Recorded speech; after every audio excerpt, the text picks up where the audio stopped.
Today's headlines brought to you by Malabar Gold and Diamond. Hindu മതത്തിലെ ജാതി വിവേചനത്തിനെതിരെ California state university നടപടിയെടുക്കുന്നത് ന്യായമാണെന്ന് കാലിഫോർണിയ ഫെഡറൽ കോടതി തീർപ്പ് കൽപ്പിച്ചു.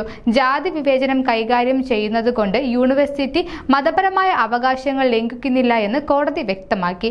ഹിന്ദുമതം ജാതി വിവേചനം തടയുന്നുണ്ടെങ്കിൽ യൂണിവേഴ്സിറ്റിയുടെ നയം അതുമായി പൊരുത്തപ്പെടുന്നുണ്ടെന്നും അപ്പീൽ കോടതി ചൂണ്ടിക്കാട്ടി. യൂണിവേഴ്സിറ്റിയിലെ 2 പ്രൊഫസർമാരാണ് CSUവിൽ വിവേചനത്തിനെതിരെ ജാതിയും ഉൾപ്പെടുത്തിയതിന് ചോദ്യം ചെയ്തു. 2022 ഒക്ടോബറിൽ ഈ വിഷയവുമായി കോടതിയിൽ പോയത്. ആ നയം മതസ്വാതന്ത്ര്യത്തെ ലംഘിക്കുന്നു എന്നായിരുന്നു അവരുടെ വാദം. 2023 നവംബറിൽ CSU നയം ഹിന്ദുമതത്തെ കരുതേക്കുന്നു എന്ന ആരോപണം ഫെഡറൽ കോടതി തള്ളി. ഇപ്പോൾ അപ്പീൽ കോടതി അവരുടെ പരാതിയും തള്ളിക്കളഞ്ഞു. മതാവകാശങ്ങളുടെ പേരിൽ ജാതി വിവേചനം തുടരാനുള്ള ശ്രമങ്ങൾക്ക് ഈ വിധി തിരിച്ചടിയാണെന്ന് സവേര കൂട്ടായ്മയുടെ പേരിൽ അംബേദ്കർ കിങ് സ്റ്റഡി സർക്കിൾ പ്രസ്താവനയിൽ ചൂണ്ടിക്കാട്ടി. എല്ലാ ദക്ഷിണേന്ത്യൻ സമൂഹങ്ങളിലും ജാതി വിവേചനമുണ്ടെന്ന് അവർ പറഞ്ഞു.